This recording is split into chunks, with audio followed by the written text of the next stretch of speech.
కూటమి ప్రభుత్వం ఎన్నికల ముందు విద్యార్థులకు ఇచ్చిన హామీలు అమలు చేయాలంటూ విద్యార్థులు రోడ్డెక్కారు. ఈరోజు పోరు దీక్ష పేరుతో విజయవాడలో ధర్నా అయితే చేపట్టడం జరుగుతుంది. విద్యార్థి సంఘాల ఐక్య వేదిక ఈ ధర్నా నిర్వహిస్తుంది. పెండింగ్లో ఉన్న ఏదైతే ఫీజు రియంబర్స్మెంట్ బకాయిలు ఉన్నాయో ఆ బకాయిలన్నీ కూడా విడుదల చేయాలంటూ ఆందోళన బాటపట్టారు. ఇప్పటికే ప్రభుత్వం చెప్పింది 100 రోజుల్లోనే వచ్చే విద్యార్థుల సమస్యలన్నీ పరిష్కరిస్తామని హామీ ఇచ్చింది. కానీ ఇప్పటికీ దాదాపు 7 నెలల కాలం గడుస్తున్నా కానీ ఈ రోజుకి సమస్య పరిష్కారం లేదు. దీంతో విద్యార్థులంతా కూడా రోడ్డెక్కిన పరిస్థితి అయితే కనిపిస్తుంది. మనతో పాటు ఏఎస్ఎఫ్ జాతీయ కార్యదర్శి శివారెడ్డి ఉన్నారు. ఆయనతో కూడా మాట్లాడుతూ ఆందోళన మీరు చేస్తున్నారు. కూటమి ప్రభుత్వం 100 రోజుల్లోనే సమస్యలన్నీ పరిష్కరిస్తామంటే హామీ ఇచ్చింది. ఏం చెప్తున్నారు? అసలు గతంలో నారా లోకేష్ గారు అధికారంలోకి వచ్చే ముందు నేను వస్తానే 6 నెలలు 100 రోజుల్లోనే ఉన్నటువంటి విద్యారంగ సమస్యలన్నీ పరిష్కారం చేస్తా అన్నాడు. మరి గత సంవత్సరము జగన్మోహన్ రెడ్డి ప్రభుత్వం ఒక క్వార్టర్ ఫీజు రిలీజ్ చేసిన తర్వాత మిగతా ఫీజులు కూడా రిలీజ్ చేస్తామంటే ఎలక్షన్ కమిషనర్కి ఉన్నటువంటి చంద్రబాబు నాయుడు గారు, పవన్ కళ్యాణ్ వీళ్ళు ఉన్నటువంటి ఎలక్షన్ కమిషన్ ఉన్నటువంటి వాళ్ళకి లేఖ రాసి మేము ఎలక్షన్ కమిషన్ నోటిఫికేషన్ అయిపోయిన వెంటనే రిలీజ్ చేస్తామన్నాడు. మరి అధికారంలో చేపట్టిన తర్వాత 6 నెలలు గడుస్తున్నా ఇంతవరకు ₹1 కూడా ఈరోజు విద్యా దీవెన కానీ వసతి దీవెన కానీ రీఎంబర్స్మెంట్ ఇవ్వట్లేదు. గత సంవత్సరం 2100 కోట్ల రూపాయలు బకాయిలు ఉంటే ఈ సంవత్సరం 2024-25 సంవత్సరానికి 1700 కోట్ల రూపాయలు బకాయిలు అయిపోయినాయి. ఇవే కాకుండా నారా లోకేష్ గారు పాదయాత్ర చేసేటప్పుడు కుప్పం నుంచి ఎక్కడ పోయినా కూడా విద్యార్థులు రండి, నాతో సెల్ఫీ తీసుకోండి, మీకు రీఎంబర్స్మెంట్ కావాలంటే నేను వస్తేనే జీవో నెంబర్ 77 రద్దు చేస్తున్నాడు. మరి జీవో నెంబర్ 77 రద్దు చేయాలా? విశ్వవిద్యాలయాల అడ్మిషన్స్ 1, 2, 3 ఒక్కో డిపార్ట్మెంట్లోకి వచ్చేస్తున్నాయి. అంటే ఇది కూటమి ప్రభుత్వం, ఇది 100 రోజుల్లో మంచి పాలన, మంచి ప్రభుత్వం అని సంబరాలు చేసుకుంటున్నారు. ఇది విద్యార్థులకు వ్యతిరేక ప్రభుత్వం, విద్యార్థులు దగా చేసిన ప్రభుత్వం, విద్యార్థి వ్యతిరేకంగా ఈరోజు ప్రభుత్వం అటువంటి నిర్ణయాలు చేస్తుంది.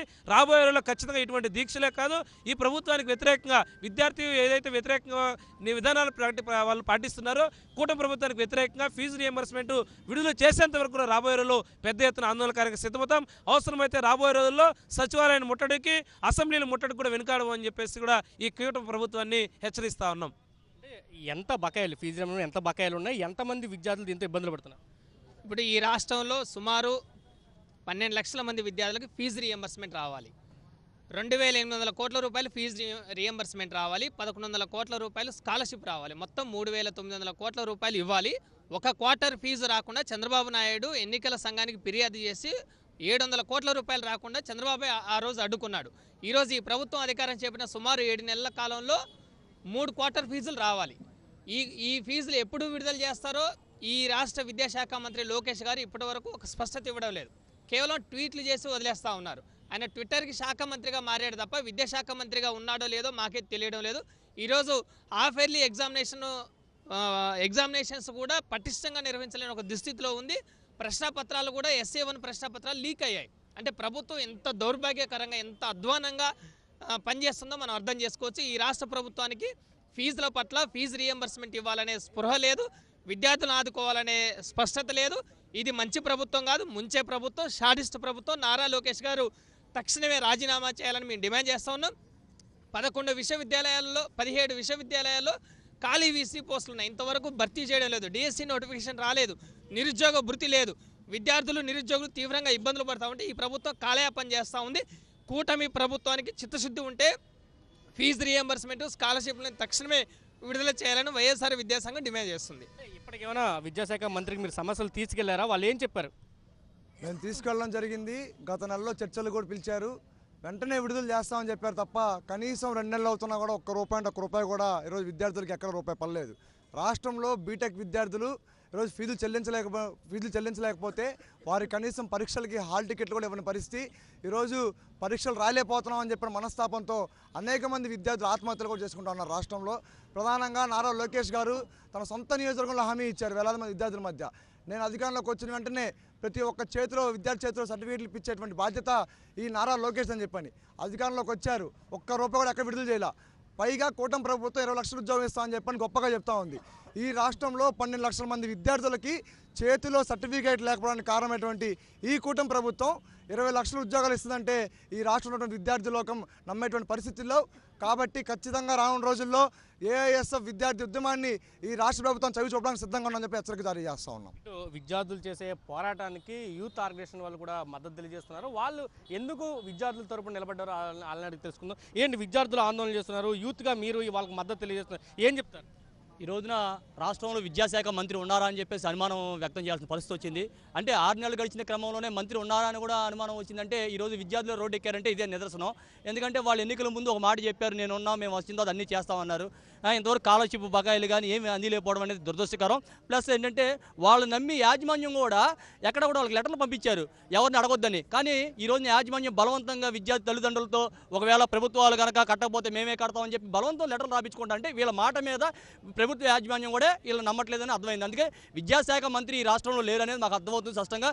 మేము మీ మీడియా ద్వారా అడిగేది ఒకటే, డిప్యూటీ సీఎం గారు పవన్ కళ్యాణ్ గారు మీరు జోక్యం చేసుకోండి. జోక్యం చేసుకోవడంతో పాటు ఈ యొక్క శాఖలు కూడా మీరే ఏర్పాటు చేసి ఖచ్చితంగా విద్యార్థులు న్యాయం చేయాలంటే మీరు ఫైట్ చేయాలని చెప్పేసి మీ మీడియా రూపంలో మేము కోరుకోవడం జరుగుతుంది. మహిళలు అంటే విద్యార్థులను కూడా పెద్ద ఎత్తున అయితే ఆందోళనలో పాల్గొంటున్నారు. వివిధ ప్రాంతాల నుంచి ఇక్కడికి వచ్చిన పరిస్థితి. అమ్మ, మీరు ఆందోళన చేస్తున్నారు. ఇప్పటికే ప్రభుత్వం హామీ ఇచ్చింది, అమలు చేస్తామని, కానీ హామీని అమలు చేయలేని పరిస్థితిలోకి వెళ్ళింది. ఒకవేళ ఇప్పటికీ ప్రభుత్వం స్పందించకపోతే ఎటువంటి కార్యాచరణకు ముందుకెళ్తారు? ఇప్పటికీ 2100 కోట్లు ఫీజు రీయింబర్స్మెంట్, 1480 కోట్లు వసతి దీవెన మన ప్రభుత్వం వచ్చిన 100 రోజుల్లోనే అమలు చేస్తామని చెప్పేసి యోగాలం పాదయాత్రలో మాతో పాటు నడిచి మరీ చెప్పారు. ఈరోజు అధికారం వచ్చేసే తలికి విద్యార్థుల సమస్యలు విద్యార్థులు కనపడట్లేదు రాష్ట్ర ప్రభుత్వానికి. బీటెక్, పీజీ అలాగే డిగ్రీ పూర్తి చేసుకున్న విద్యార్థులు ఈరోజు జాబులు లేక, అంటే వాళ్ళ సర్టిఫికెట్లు తీసుకోక రోడ్లు పట్టుకొని తిరుగుతూ ఉన్నారు. డీమార్ట్లో పనిచేస్తా, కూరగాయల వ్యాపారాలు చేస్తా, నానా పనులు చేసుకుంటా. వాళ్ళు చదివిన చదువు ఒకటి, వాళ్ళు చేసే పని ఒకటి. వాళ్ళందరూ మెరిట్ స్టూడెంట్లే. వాళ్ళందరూ ఎంసెట్లు రాసి, ఐసెట్లు రాసి డిగ్రీకి క్వాలిఫై అయిన విద్యార్థులు వాళ్ళంతా. కానీ ఉన్న చదువుకి సంబంధం లేకుండా వాళ్ళ సర్టిఫికెట్లు తీసుకునే స్తోమత లేకుండా లాస్ట్ అకాడమిక్ ఇయర్కి చూసుకుంటే 9 లక్షల మంది విద్యార్థులు వాళ్ళ యొక్క చదువు పూర్తి చేసుకొని బయటకు వస్తే 3 లక్షల మంది విద్యార్థులు వాళ్ళ చేతి పూచీ ఖర్చులు కట్టుకొని వాళ్ళ సర్టిఫికెట్లు తీసుకెళ్లారు. మిగతా 6 లక్షల మంది స్టూడెంట్స్, పేద బడుగు బలహీన వర్గాల స్టూడెంట్స్, మెరిట్ స్టూడెంట్స్, క్వాలిఫై అయిన స్టూడెంట్స్, వాళ్ళందరి పరిస్థితి ఏంటి? మీరు అధికారంలోకి రాగానే న్యాయం చేస్తామని చెప్పేసి చెప్పారు. ఏం న్యాయం చేస్తారని చెప్పేసి ఈరోజు ఏఎస్ఎఫ్గా క్వశ్చన్ చేస్తా ఉన్నాము. మీరు ఇలానే విద్యార్థులను పట్టించుకోము, ఇలానే ముందుకు పోతాము అంటే ఏఐఎస్ఎఫ్గా ఇంకా ధర్నా పెంచుతాము. ఏఐఎస్ఎఫ్గా ఉద్యమాన్ని ఇంకా ఇప్పటికే ప్రభుత్వం చెప్తుంది అన్ని స్కూల్స్లో తల్లిదండ్రుల మీటింగ్ ఘనంగా జరుగుతుంది. విద్యా వ్యవస్థలో సమూల మార్పులు మా ప్రభుత్వం తీసుకొచ్చిందని లోకేష్ కూడా చెప్తున్నారు. మీటింగ్ కాదు కావాల్సింది, మాకు స్కాలర్షిప్ రిలీజ్ చేయాల్సింది. మీరు ప్రైమరీ లెవెల్లో పిల్లలకి మేము మీటింగులు పెట్టాము, పేరెంట్స్తో మాట్లాడామని చెప్పేసి మాట్లాడుతూ ఉంటే పీజీ చదివిన విద్యార్థుల పరిస్థితి ఏంటి? జాబ్ చేయాల్సిన విద్యార్థులు ఈరోజు రోడ్లమ్మట పట్టుకొని తిరుగుతూ ఉంటే డీమార్ట్లో అక్కడ ఇక్కడ పనిచేస్తా యువతను పట్టించుకుంటాను, యువతకి నేను ఉంటాను అండగా అని చెప్పిన ప్రభుత్వం ఈరోజు ఈ విద్యార్థులని యువతని వదిలేసి మేము ప్రైమరీ లెవెల్లో పట్టుకున్నామంటే వీళ్ళు స్టూడెంట్స్ కాదా? వీళ్ళ తరపున మా తరపున నుంచోవాల్సిన ప్రభుత్వం ఈరోజు స్కాలర్షిప్లను ఎగ్గొడితే స్టూడెంట్ పరిస్థితి ఏంటి అని క్వశ్చన్ చేస్తా ఉన్నాం.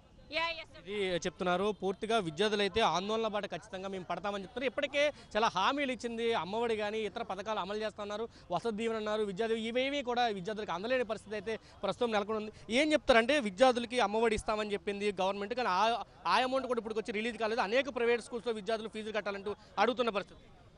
ఇవాళ చంద్రబాబు నాయుడు గారి ప్రభుత్వం విద్యార్థి, యువజన, కార్మిక పోరాటాల భుజస్కంధాల మీద అధికారంలోకి వచ్చి ఇవాళ విద్యార్థుల సమస్యలను పక్కన పెడతా ఉంది. ఫీజు రియంబర్స్మెంట్ బకాయిలు 3580 కోట్ల రూపాయల బకాయిలు చెల్లించమంటే చంద్రబాబు నాయుడు గారి ప్రభుత్వం తన అనుయాయులకు, తన యొక్క కాంట్రాక్టర్లకు ఎప్పుడో తెలుగుదేశం ప్రభుత్వం అధికారంలో ఉన్నప్పుడు నీరు చట్టు పథకం కింద ఉన్నటువంటి బకాయిలు విడుదల చేశారు. లేకపోతే రాజకీయ నిరుద్యోగులు రిక్రూట్మెంట్ చేసుకుంటా ఉన్నాడు నారా లోకేష్ బాబు. ఇవాళ రాష్ట్రంలో ఉన్నటువంటి 9 లక్షల మంది విద్యార్థుల యొక్క సర్టిఫికెట్లు కళాశాల యాజమాన్యాల దగ్గర మగ్గుతూ ఉన్నాయి. చిన్నదో పెద్దదో ఉద్యోగం వచ్చినప్పటికీ కేవలం ఫీజు రియంబర్స్మెంట్ బకాయిల వల్ల ఆ విద్యార్థులకు సర్టిఫికెట్ లేని కారణంగా ఉద్యోగాలు వదిలేసి ఇవాళ ఆత్మహత్యలు పాల్పడుతూ ఉన్నారు. అలాంటి విద్యార్థుల పట్ల ఈ ప్రభుత్వం ఎందుకు చిత్తశుద్ధిగా ఆలోచించడం లేదు? విద్యార్థి యువజన పోరాటాల భుజస్కంధాలపైన ఈ ప్రభుత్వం అధికారంలోకి వచ్చింది. ఆల్ ఇండియా స్టూడెంట్ ఫెడరేషన్గా సూటిగా స్పష్టంగా చెప్తా ఉన్నాం. ఈ యొక్క జనవరి మాసంలో ఏదైతే పెండింగ్లో ఉన్నటువంటి 3580 కోట్ల రూపాయల బకాయిలు విడుదల చేయకపోతే రాష్ట్ర వ్యాపితంగా ఉన్నటువంటి అన్ని నియోజకవర్గాల్లోన పెద్ద ఎత్తున కార్యక్రమానికి పిలుపునిస్తాం. నీ యొక్క సచివాలయానికి పెద్ద ఎత్తున పోరాటానికి శ్రీకారం చుడతామని చెప్పి తెలియజేస్తా ఉన్నాం. జీవలరాజు, ఏఎస్ఎఫ్ రాష్ట్ర అధ్యక్షులు. ఇది చెప్తున్నారు. విద్యార్థులు అయితే పూర్తిగా ఆందోళన బాట పడతామంటే ఇప్పటికే హెచ్చరిస్తున్నారు. మంత్రి విద్యాశాఖ మంత్రి ట్విట్టర్ మంత్రిగా ఉన్నాడు తప్ప విద్యారంగ సమస్యలు అయితే పరిష్కరించట్లేదు. ఇప్పటికైనా స్పందించకపోతే రాష్ట్ర వ్యాప్తంగా పెద్ద ఎత్తున ఉద్యమిస్తామంటూ విద్యార్థి సంఘాలు అయితే హెచ్చరికలు జారీ చేస్తున్న పరిస్థితి కనిపిస్తుంది. కెమెరా పర్సన్ నరసింహతో కలిసి సురేంద్ర, సాక్షి టీవీ, విజయవాడ నుంచి.